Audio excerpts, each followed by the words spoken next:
evening, everybody. It is Tuesday, January the 6th, 2026. And this is Macro Talk. Welcome. We're talking about macro stuff tonight, as we usually do. And we're going to focus on diffusion. And going to tell you a lot about it. Stuff that you might not know, but probably stuff that we should all know. And I'm going to get right into that. There are going to be a few announcements at the end about other stuff that we have coming up this week, and a couple of other announcements about stuff for next week. But let's get started with diffusion, because there's quite a lot to talk about, and I have built a test rig over here. It's like they do at Thor Labs, only not anything like they do at Thor Labs. It's just some lights, and I'm going to show you some things about diffusion that you might not know. But it's all very interesting, and let's just jump right in, shall we? In my opinion, diffusion in photography matters more in macro photography than in any other discipline, because of a couple of things that are specific to macro photography. Our subjects are small, and the smallness of our subjects make the geometry of light very extreme. So we tend to see things like really extreme highlights, which is commonly what we encounter in macro, not so much in other areas. Our working distances are very, very small, so the apparent size of the light source we're dealing with kind of dominates the whole discussion of lighting. And we're going to talk all about apparent light source in just a few minutes. So without diffusion, we tend to see massive specular highlights. Anything that's even remotely shiny is going to reflect the light that we're putting into the scene. Micro contrast becomes really harsh. If you look at one of my slime mold photographs, for example, you'll see what that looks like, harsh micro detail. You wouldn't see that in one of Klaus's photographs, but that's another story altogether. Textures tend to look brittle and metallic when you're using a light source, and we're going to be talking, by the way, about my bendy arm lights. I know that somebody asked, I think Jack asked at the beginning, for some information about these. There are links to these lights in the program notes. There are links to these lights in this week's blog post. They're the Glock-U-Cent. That's the name, honestly, I didn't make that up. The Glock-U-Cent bendy arm lights, and I love them. But we're going to be using them tonight, so you'll see more of them. So diffusion is not really about softness of light per se. It's more about controlling the distribution of angles within light. And I'll explain that too in just a second, but it's important to kind of distance ourselves from the idea of softness as being the mechanism of diffusion. It's the result of diffusion, and we'll explain that also. So diffusion in macro photography is not an optional thing. It's not something we do to make our photographs look a little bit better. It's absolutely necessary. And it's necessary if we're in the field, it's necessary if we're in the studio. And we're talking predominantly about studio stuff tonight, because that's where it matters the most. So a few of the myths that are going around, have been going around forever about diffusion, is that diffusion somehow makes the light itself soft. I don't know what soft light is. I mean, it's light. Light is light. The more layers of diffusion you have, the softer the light becomes. Nope, that's not true either. The distance between the light and the diffuser doesn't make any difference. That's not true either. I hear that quite a lot, actually. A bigger diffuser is always better. Nope, not by any means. Any old white plastic or paper will make a good diffuser. Nope. Not at all. So these are the subjects I'm going to cover in a little bit more detail. So remember that softness is the outcome of using diffusion. It's not the mechanism by which it works. So the most important part of the physics of diffusion is how it affects the apparent size of the light source. Take, for example, the sun. On a bright, cloudless day, if you look at the sun, you'll go blind. But before you go blind, you'll notice that the sun is a fairly small, hot light source, and it appears to be fairly close because it's so bright. But on an overcast day, what do you get? You get no idea where the sun is, but the sky is still bright. You have diffused all of the sunlight coming in and scattered it in such a way that you really don't have a clue how big the sun is. It appears to be as big as the sky, and that is perfect diffusion. And it's all about increasing the apparent size of the light source. Now, it does that by a couple of mechanisms. One is spreading out the angles at which the light is approaching the subject. Obviously, that's what we're talking about when photons travel through a translucent substance like this vellum. What happens is the light hits the fibers in the material and is deflected. It's made less coherent. Angular coherence is a concept that's kind of important. Different than another kind of coherence that laser people talk about. But when I talk about coherence, I'm talking about light coming from a small light source will have rays that are kind of lined up. Not lined up like they would be in a laser, but lined up in a fairly coherent way. When that light goes through a diffuser, that coherence is shot because the light is going to bounce out in every possible direction as it hits the material within the diffuser. And it is that spread of the angles and the spatial incoherence that cause the light to change quality. And it is that change in quality that changes the way the subject is lit.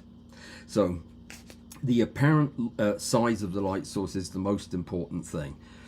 I often tell my students that if they want to get a good feel for whether or not the diffusion is working, is to look at the light from the angle of the subject. In other words, put your head down where the subject is. Don't put the pin in your head, but actually just look back at the lights and then fire them off if you're using flash, or turn them on if you're using continuous.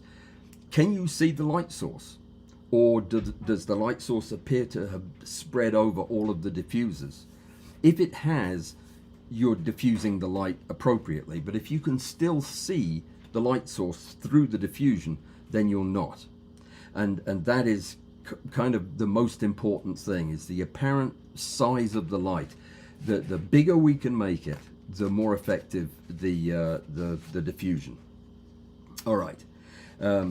Now, a 10 centimeter diffuser 5 centimeters away from the subject is enormous. It's like the whole sky. But the same diffuser, a 10 centimeter diffuser 30 centimeters away from the subject, is going to kind of look like a point source of light.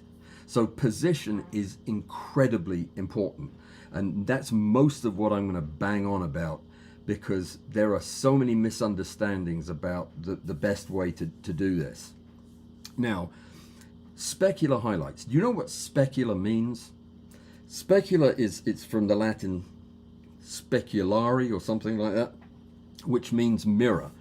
And specular highlights are mirror-like highlights. They are what you would expect to see if you were shining light on a true mirror surface. The light is just directed right back at you. You can predict the angles, and it causes very, very bright, intense reflection of the light source that you're putting in. Now, many of our macro subjects have surfaces that are specular, and some of them are very specular, like the elytra of some beetles, or coins, or seeds. There's all kinds of things that have really specular areas. Diffusion works by breaking the point source of light, the end of our glaucescent bendy arm light, taking that point source and then scattering it, so that the light is now striking the subject not from that one point source of light, but from many different angles. And the result is, when you break up the point source of light into many micro sources, if you will, that coming from different areas of the diffuser, then what happens is you spread the specular reflections across a much larger area, and that results in highlights becoming spread out, dimmer, and altogether less distracting. Before you even talk about doing anything like polarizing the light, just the diffuser will often disarm the specularity of a subject. And the beauty is that if you use a diffuser right, you can maintain most, if not all, of the detail while reducing the specularity. And that's why diffusion is so important in macro photography. Now, what the diffuser actually does is it takes light that is somewhat coherent, coming from a single point source of light, like the LED in the end of this, and it scatters it, making it appear to be coming from many different sources. So it increases this incoherence, but it doesn't do anything funky like bend light. It doesn't make light go around corners. It doesn't eliminate shadows, though it gets pretty darn close, and it will in our experiment tonight. The shadows just become much gentler, much softer, and much easier to control. Now, here's a topic that that I have been talking about for years and years, and it sometimes is met with disbelief, and that is that there is a difference between single stage diffusion and multi-stage diffusion. I am a huge believer in multi-stage diffusion, and a very specific kind of multi-stage. I believe that diffusion becomes logarithmically more effective when you have two layers of diffusion as opposed to the one. And there are a lot of good reasons why this would be true.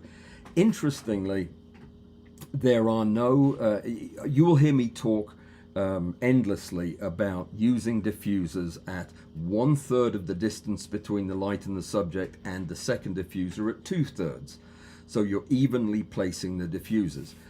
Let me be clear that there is absolutely no math or physics or optics that supports that as a necessary measurement or distance. The third thing is something that I came up with empirically because it works better, and I'll show you why it works better in just a second. But the fact that I go on about the distances, you'll see why I do, but it's nothing mathematical. There's no formula that I can prove it with. But you'll see when we actually do the demo here. So the important thing is, I'm trying not to grab the diffuser I made yesterday to demonstrate this, because I want to hold that in reserve.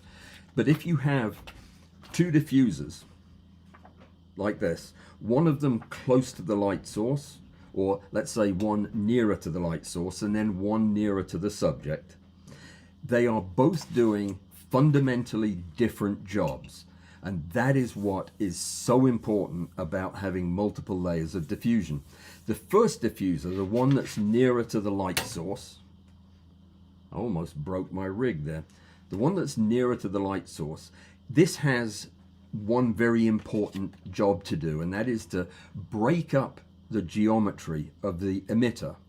This is the emitter, we'll say. This becomes a secondary emitter. The light hits this, and the whole diffusion panel should glow. And if you look at it from the front, though, you will still see a bright spot in the middle. I'm going to do a demonstration. Hopefully it'll work. Nope, it doesn't work. It's too bright. But the fact is that this will break up the outline of the filament in a bulb, say, or the shape of the LED. But it won't get rid of the hot spot that it emanates from. So it's good for breaking up the outline to an extent. But what it does is it evens out the intensity of the light somewhat across the first diffuser. The second diffuser, which is closer to the subject, in my examples, it's going to be a third closer, right, before you get to the subject. That is going to have a different role. This one is to define the apparent size of the light source. With the first one, we break up the geometry. With the second one, we define how big the light is from the subject's perspective. If we just had this one, I know it's smaller, but even if it was the same size, if we just had one, you'd have a bright spot in the middle coming from the LED, and the subject would see that as a smaller light source. The second layer tricks the subject into seeing a much larger, softer light source. So everything about the behavior of the highlights will change if you have the broader source for the light, the second diffuser. So remember the two diffusers in what I'm going to show you, the device that I use, is based on the fact that they are both doing different jobs. The first diffuser is breaking up the outline of the light source. The second diffuser is defining how big the light source is from the perspective of the subject. Okay, so why is 1/3, 1/3, 1/3 that I teach, why is that important?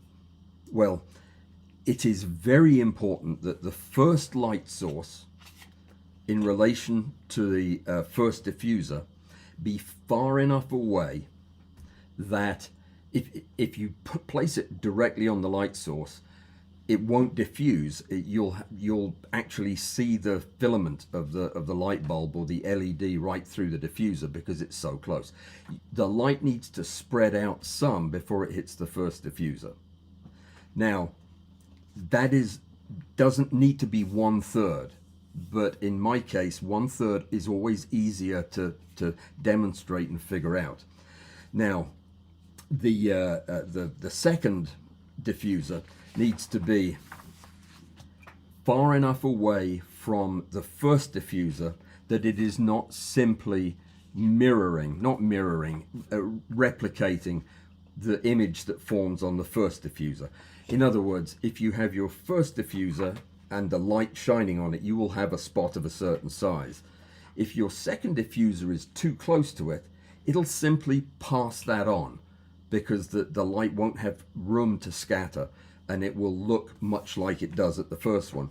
So you need to separate those two so that the light can effectively diffuse from the first and then hit the second and diffuse again. The second diffuser, needs to be far enough away from the subject for the diffusion to have an effect. Now, if you think about it, if you've got to do all of these things between all of these diffusers, it makes sense that you would space them equally, and that actually turns out to be what works best for me.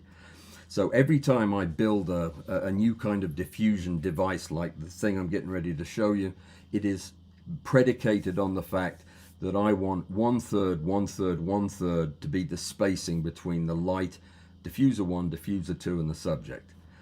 That does not mean the diffusers have to be in the same physical arrangement.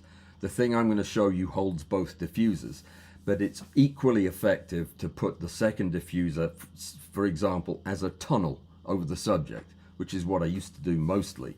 So I'd have a diffuser on the light, a diffuser on as a tunnel over the subject, and it would amount to exactly the same thing. So remember that each of the layers is contributing angular scattering of the light. The first one scatters the light, the second one scatters the light. You want to see what this looks like in practice? Let's look at this. Let me find a camera to show you. There are two specialty cameras I'm using today.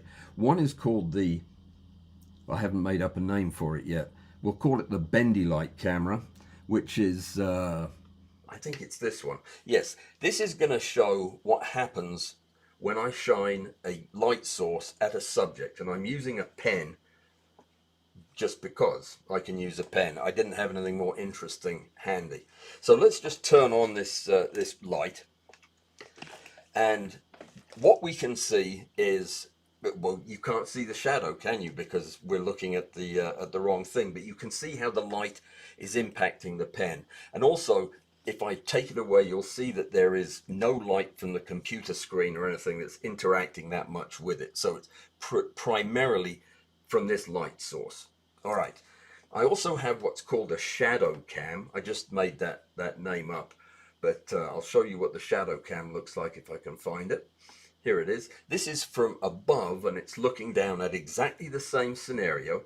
This is my light that you can't see, and it's shining at the tip of the pen, and you can see the shadow on the special white board that I put up there for this purpose. So what happens when we diffuse the light? If we diffuse the light, and now let me show you first, before we get too far into this, what I'm diffusing the light with, because this is one of the bonuses of this particular episode, is I'll give you these plans for my 3D print. This is something I made up just yesterday. It is designed to slip onto the end of one of these lights and hold a layer of diffusion at a distance that's approximately 1/3 of the light to subject distance for this demonstration. Fair enough? And what it does is it allows you to test a couple of these things we've talked about. Like, for example, the diffusion shouldn't be so close to the light source that it basically doesn't work as a diffuser. Let me show you what I mean by that. If we slide this diffuser back, I put a little bit too much resistance tape on it, but if we slide it back until the light is almost touching, what happens to the shadow is it becomes much more intense. I'll switch over to that camera and show you what I mean. So this is with the diffuser all the way back to touching the light, and then as I move the diffuser forward, it has more and more effect in diffusing the light. So we can see right away that simply the distance between the light and the diffuser, if we're using one layer of diffusion, makes a huge difference. So this is what we did. We simply slid the diffuser back towards the light until we have this. You can't see it, can you? I'm going to have to unclip it. This is a real mess, by the way. There. So that as we bring it back, see how the apparent light source becomes smaller and smaller, and as we push it forward, it becomes larger and larger. All right. So that's the single layer of diffusion. Does using a second layer of diffusion actually make any meaningful difference? Well, yes, it does. And that's why I came up with this device, which has both of the layers. Each one is a third of the distance from the light source to the first diffuser, first to second, and this would sit the same distance away from the subject. So that's what we're going to demonstrate here, is when I put this double layer diffuser with, by the way, the light is at its maximum output here, and that's important. We're going to talk about this concept in just a second, but I put the fully ramped up light, put the diffuser with 2 layers on it, and this is what it looks like. I think you can see pretty well. The same theory holds that if we push this thing down onto the light and it gets closer and closer to the first diffuser, it will make the first diffuser less efficient, and put more of the weight on the second diffuser, which it won't be able to pick up. So you will lose some of the advantage of having two. But let me show you, even when I have this thing all the way up on the subject, pointing right at the tip of the pen, let me put on the shadow cam and show you what happens. That's what happens. The shadow basically disappears. It becomes so soft and so diffuse. Yet, importantly, look at the tip of the pen from this angle. It is well lit. It is well lit by this double layer of diffusion, but it is just no longer casting the kind of harsh shadows it was without the diffuser. Let me demonstrate that again. So without the diffuser, and looking at the shadow cam, this is what we get. Very sharp, very brittle looking shadows. So this is why, even though I have never actually taken the time to try to explain why these two layers separated like this make a difference, this is why, and it really does make a difference. And these things take about half an hour to print, and all you do is cut out a couple of discs of paper. I have put links for you to get one of these circle cutters, which is the best one I've ever used. It cut perfect circles out of whatever material you're using. I put links for this material, as well as, what's the other thing you need? I can't remember. The lights themselves, the GlockuSense. They're all linked in the program description. So let's talk for a minute about the diffusion material, because there's, I think, a lot of misunderstanding about that. What is a good diffuser material? Well, a good diffuser has to do basically two things. It has to scatter the light broadly. If it doesn't scatter the light broadly, then it's not diffusing. It's just the light's passing right through it. But it also has to transmit light efficiently or effectively.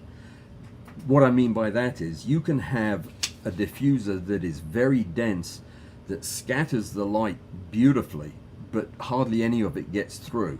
That's no use. You want the light to get through, you just want it to get through going in different directions.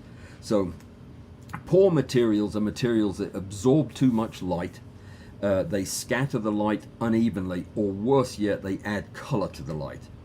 They add a color cast. I think that the material that I found a couple of years ago and accidentally gave it all away, I don't have so much as a scrap of it left, but is that, what is it, Mylar sheet they used to make blueprints out of. That stuff was magical. It transmitted light very efficiently, but it scattered it beautifully, and in a two-layer system like this, it worked fantastically. So thickness is not necessarily better. Having a very thick diffusion material oftentimes performs less well than having two thinner layers, which is actually my choice, is to have two layers that are slightly more translucent, separated by a third and a third, will usually do quite a bit better than just stacking two sheets together.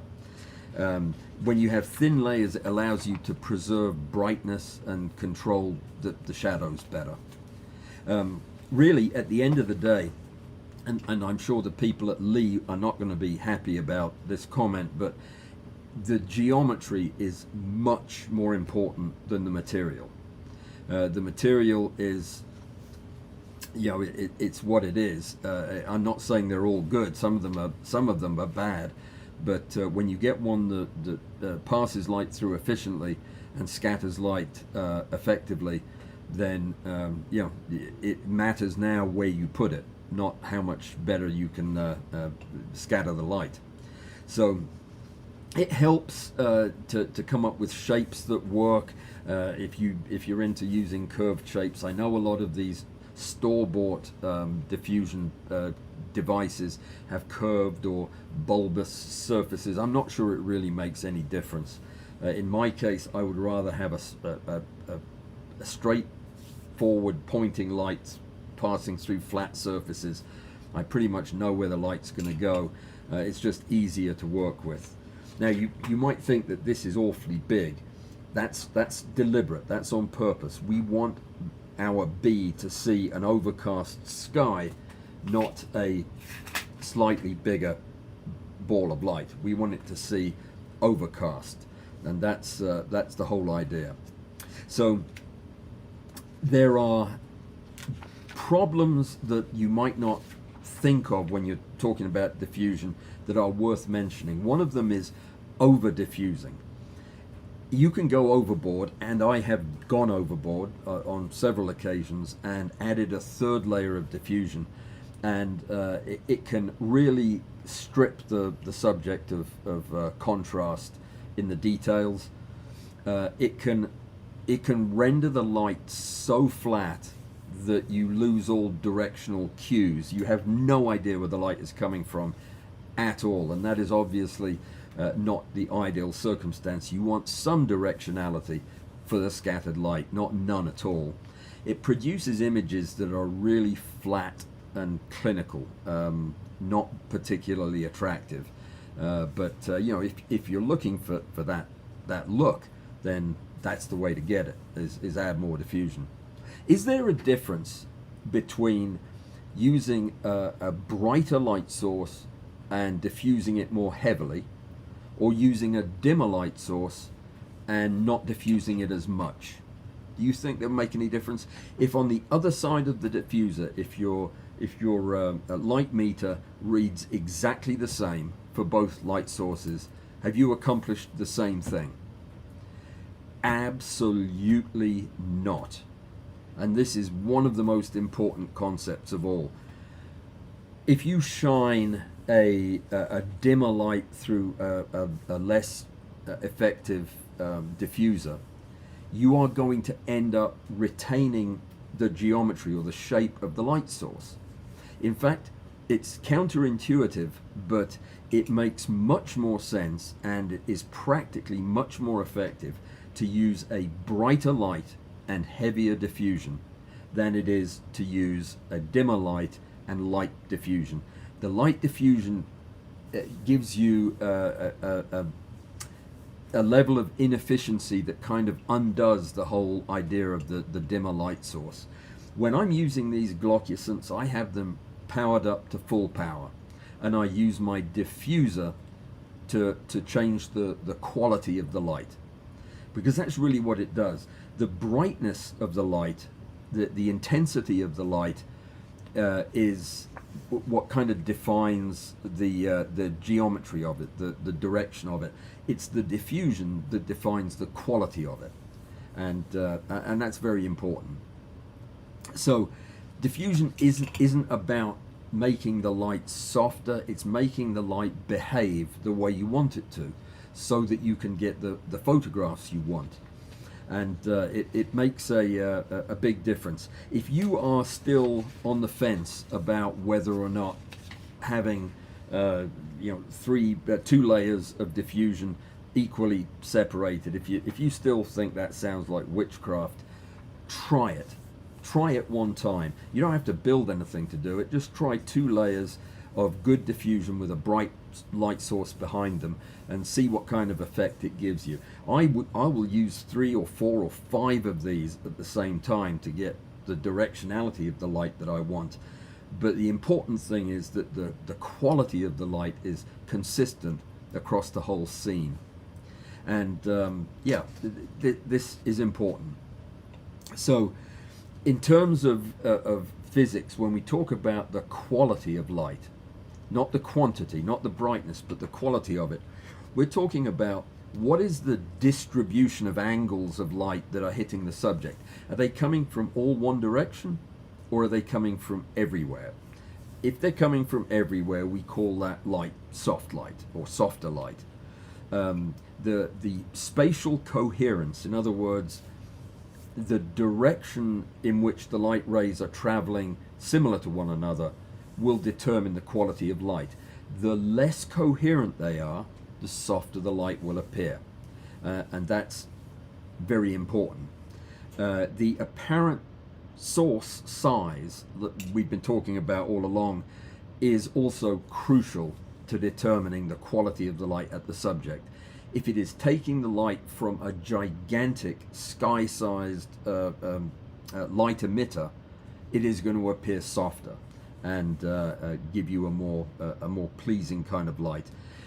The uniformity of the emission is really important. If you have a light source that has a super hot filament that is not in any way shrouded, then you'll see a bright line where that filament is, and that bright line can get all the way through your diffusers and leave a bright line on the second layer of diffusion.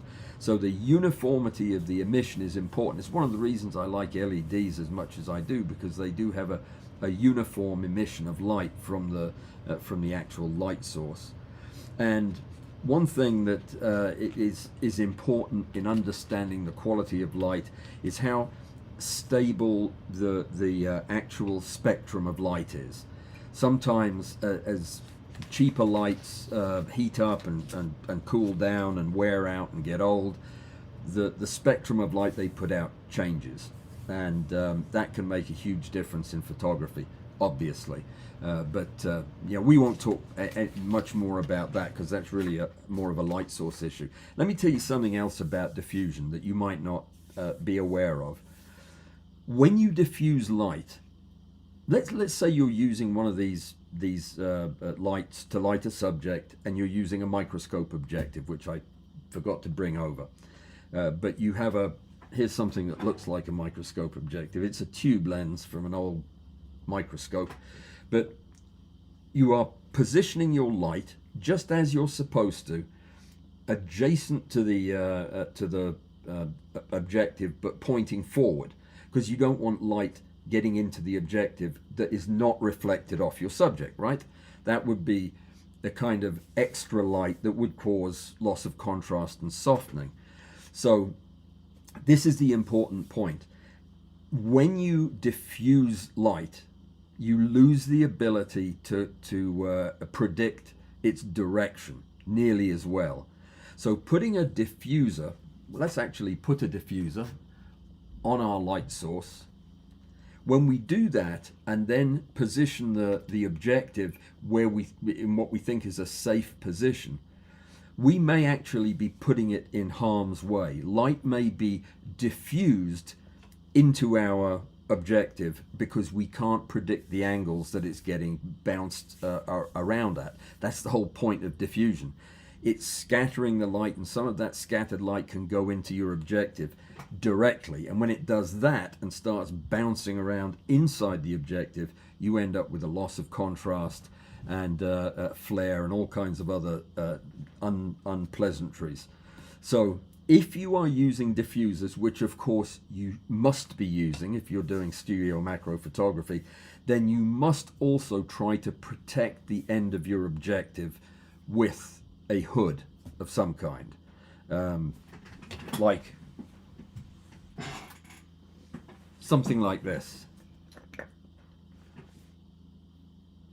This sticks out in front of the objective by a certain distance, so that the light that would otherwise be bouncing into the objective from the front and the sides is blocked, and only the light coming from the subject itself is allowed to pass through the front. So having something to block the diffused light is very important. I think most of us have a tendency to think that, well, if the light has been diffused, then that's all we need to do to it. It's not going to cause any problems, but it can actually make those problems worse. And that gets much more important as your numeric aperture on the objective goes up. If you're using expensive high magnification objectives that have a numeric aperture of 0.8 or 0.9, they're gathering so much light that any diffused light near the end of that thing is going to end up getting into your objective. So you need to use some kind of a lens hood. Gosh, we covered a lot of ground here. Talking too fast. Do I need to repeat anything? Probably do. Let me see. So these are the main the main things that I wanted to share with you, because they're not immediately apparent. When I'm doing studio macro on a stage and I'm using continuous light, which is, you'll probably notice I haven't been talking anything about flash. That's because I've already talked about that ad nauseum, and it's the same principle. I use 2 layers. Oftentimes I'll use 1 layer in front of the flash and then a second layer as a tunnel over the subject, but they will still be spaced a third, a third, a third. Let me make one comment about these things. Every flash you buy will have one of these that clips on the front of it, and they call it a diffuser. I don't know why, because it's really not much of a diffuser. It's so close to the light source that the light just punches right through it, and the light doesn't have an opportunity to spread out before it hits the diffuser, so it's very inefficient in diffusing the light. It gives you a much more coherent and specular kind of light than you want. So I try to get my first layer of diffusion way out in front of the flash, and the second one the same distance in front of that. So the should we get into do you want to get into the physics of the different quality of light when you're using a bright light with let's not. One thing I would say as an important caveat, if you heard and registered the comment I made about you being better off with a bright light source and heavy diffusion than you are with a dim light source and weak diffusion. If you registered that and said, yep, that sounds important, be aware of the fact that there is a wrinkle to that. There is one important situation where that doesn't work, and you need to be aware of it. If the lightly diffused dim light source is very large compared to the subject, huge compared to the subject, and the heavily diffused bright source is very small, like a pinpoint, then the apparent source size dominates so much that both of the lights will appear to behave about the same way. So what I'm saying about a bright source and a heavy diffusion being better is true, except in this case where you have a very, very small light source against a very large soft light source. Does that make any sense? Probably not. That's okay. Just remember that there is an exception to the rule. We've only got about 15 minutes left. I was going to talk about étendue. You know what that is? Neither did I. But it describes how light is spread out, area times angle, and the more heavily you diffuse, increases the étendue, or the spreading of the light. Yeah, why would you not just say spreading of the light? One has to wonder. Okay, that's all I had. Any questions? Do you want to know where to get one of these? I will put the I'll put the 3D print what do you call it, files, the software stuff. I'll put it in I'll put it in my blog post on Monday. That will be easy for me to remember. And I'll also put a shopping list and a cut list so you can get the right parts you need to make these, if you want to give it a try. The beauty of this is these are so easy to print and so easy to modify that I've made these that are only half of the thing, or a crescent shape, or an oval shape. You can make them any shape you want, and then just cut out the vellum and stick it on with hot glue, and Bob's your uncle. You can make any kind of diffuser you want, and they really, really work. I wouldn't tell you that if they didn't. These are what they used to look like before I got more sophisticated in my printing. These are a mess, but they still work. Exactly the same idea, but with skinny legs. All right, I'm going to actually turn off some. I've been made uncomfortable by the fact that I have electrical cables draped over my lap, extension cables and things because I have so much electrical stuff on my desk. It's making me a bit nervous. I might turn some of that off. In fact, I just did. All right, so this Thursday in Macro Talk 2, 2 o'clock in the afternoon on Thursday, I'm going to be talking about troubleshooting. Taking a photograph that is not what we were expecting, that has issues with it, and we'll talk about identifying what the actual issues are, and then we'll try to figure out what could be causing them, and we'll do a sensible discussion of studio macro troubleshooting that I think might be helpful.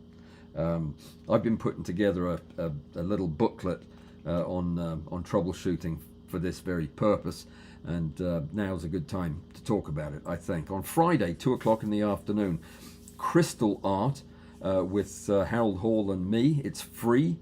The invitation is over on my blog, which can be found at www.alanwallsphotography.com/blog. Go to the most recent blog. You'll find invitations to everything in that blog post. And yeah, come on Friday. It's free. We talk about birefringent crystals and how to make beautiful photographs of them. And it's a lot of fun. Great people show up for that. So we'll see you then. Saturday, After Stack. I think it's number 38 or might be 28. It's still way too many. We are going to once a month with After Stack. And this Saturday is that once a month. It'll always be on the first Saturday when we don't have a Pazoom. So that's this Saturday. 10 o'clock in the morning until 11:30. And yeah, the December competition is over. It has been judged. Bud and I have recorded the video. I have then edited the video, and it is now posted on YouTube. So if you want to see who won in both the categories, the previous winners and the non-previous winners, go check out the video. A lot of wisdom from Bud, and we had some good laughs, and the pictures were jaw-droppingly good as any I've seen in one of these competitions, and I absolutely was humbled looking at them. It was a great competition. The January competition is already underway because it is, you guessed it, January, and the theme is winter. You figure that out. Winter and macro, they're the only two things. Well, and 1 to 2 or smaller or larger. 1 to 2 magnification or more is what I meant to say. So half life size or smaller. Right.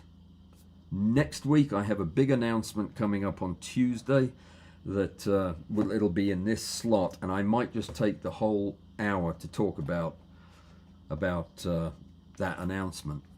I might not. I might just talk about it quickly and then move on to something else. Who knows? But yeah, try to be here on Tuesday, and you can help me work through this conundrum that I'll be presenting to you. Let me see who has come to visit this evening. Godux does not count the domes for the MF12 diffusers. Technically, their purpose is to bounce some light inward when you're using the MF12 on a ring. Oh, very reasonable explanation, Joseph. Thank you. They call it a diffuser in their paperwork, and their diagram points to it and says diffuser. But yeah, I don't question your accuracy there. Joseph also says, if I found some report covers year ago that diffused by highly structured surface. Oh, report covers, plastic covers. Yes, I've actually found some of those at Walmart. They're great. Twice the transmission, excellent diffusion. Yeah, if you can find out where you got them or what they're called, let me know, and I'll definitely try them out. Great idea. My goodness, there's a lot of folks here. In addition to Joseph, Klaus is here. Klaus, I don't want to give the game away, but congratulations. as I generally say after every judging session. Jack, the name of the lights that you were asking about are GLOCUSENT, and it's spelled out in the link. These things do not come attached. I mean, I double-sided tape mine on there so that I know where the controls are, but that's it. These are the lights. They're really lovely. I think the CRI is pretty high on them, and they're easy to use and cheap and cheerful. And there we go. And I'm kind of tangled up in all of their wires, but yeah, for $12 a piece, I think they're worth trying. I certainly love them for stacking in the studio now with a mirrorless camera. Boy, they're unbeatable, and they're bright. All right, if you have any other questions about where to find them or what they're called, just let me know. And let me see. I'm looking for where my name shows up in red. That means somebody's asked me a question. Alistair's here. Alistair, how you doing? Hope your Christmas and New Year were fantastic. Janksy's here from Transylvania. I have to resist making any comment about that being from Transylvania. It does sound like a... no, I'm not going to make any comment. I'll just get in trouble. Larry, nice to have you with us from Denver. Denver, Colorado? Well, good for you. I bet it's freezing out there right now. There are a lot of new names. I think people have changed their secret names over the holidays. So if I miss you, forgive me. David, who reminds everybody to hit the like button. I will counter that by saying don't hit the like button unless you hear something that you like. That would be the best way to do it. Let me see. Amy is here. Greetings, Amy. So we have two bouncers, and I knew that bouncer number 3, Bud, would not be here this evening. He's got some things to take care of. Godox has a soft silicone diffuser which works great with MF12 and other small flashes for off-shoe use. For on-camera use, the Cygnus Beetle clones is great. AK Cygnus, yeah. No argument there. Really, the shape, the size, the color, the construction of a diffuser doesn't really matter. What really matters is that it is in the right place relative to the light and the subject, and as long as you're doing that, the rest is just details. Yeah, I get your point though. Good diffusion material can be recovered from any broken LCD TV or computer, and it's free. Yes, there is a layer of very nice diffusion. Oof, I can't remember which. There are about 17 layers in the back of a television, and it's the diffusion layer is one of those. But it is a nice material. It reminds me of the Mylar. That's Zeno. Is that you, or have you changed your name? I don't know. I don't know. Zeno seems like a relatively uncommon name to see. So yeah, I hope it is. It's good to see you if it is. Let me see. And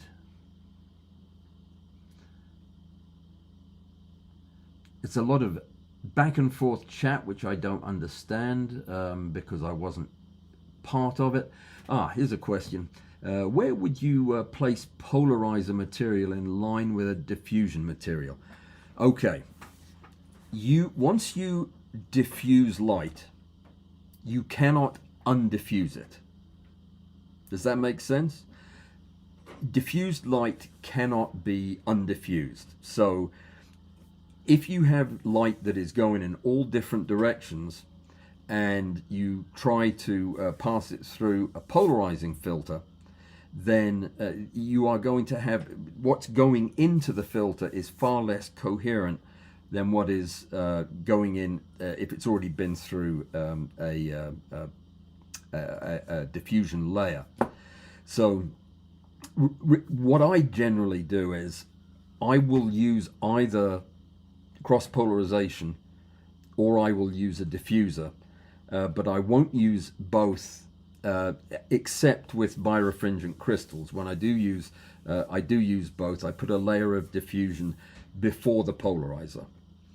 If you you can't polarize light and then diffuse it, because it will unpolarize it, and the second layer of polarizing film won't correct that.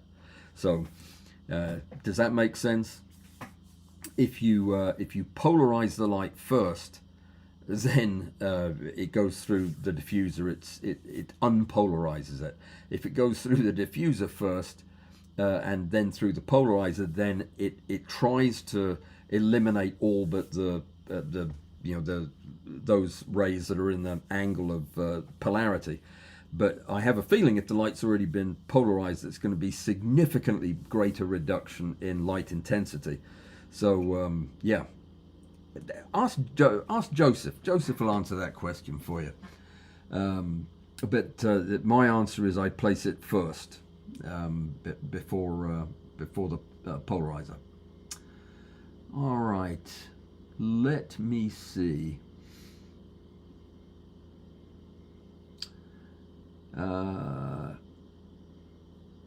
Promised us no insect February. No insect February. I didn't know there was such a thing. This will be a no insect February in Illinois. I don't think insects would survive this cold. But no, I'm not going to commit to a no insect February. We haven't done any actual hands-on insect stuff in quite a while. But I have an order in, so we will soon. Let me see. Extreme close-up positioning adapter. This is Joseph is pointing me towards this Godox product. Yeah. Yeah, Joseph concurs. Diffusers closer to the light source and polarizers closer to the subject, which is basically a more eloquent way of saying what I said. 3 minutes to go. Anybody got any questions? Joseph has suggested maybe no insect March would be better than no insect February. No, I still don't think so. 21 likes. I think 21 likes is pretty good, don't you, David? Do you think you may be setting the bar too high? Oh, dearie me. Well, it's been a long, exhausting day after a long, exhausting week. I think I'm going to go take some rest and some dinner, because it's dinner time. And I will see you guys on Thursday, 2 o'clock in the afternoon, for what should be a fun and interesting troubleshooting discussion. And then on Friday at 2 o'clock in the afternoon, some crystals. We'll do some crystals. So thank you everybody for coming. Thanks for the Joseph has pushed it now to April. April will not be a no insect April. There's going to be lots of insects in April. That's springtime, you know. So I will see you guys in a couple of days, I hope. And yeah, stay tuned. We've got a lot of exciting things going on and some changes coming to the channel. One in particular that I'm super excited about, that I think is going to be a lot of fun. It will benefit, I think, everybody who gets involved in it, and but especially me. Go check out the results video from the competition. I think you'll love the pictures. If you haven't seen them, they will absolutely blow you away. Thank you everybody for coming. Thank you for your support and encouragement. And yeah, let's make 2026 a super exciting macro kind of time. See you on Thursday. Good night.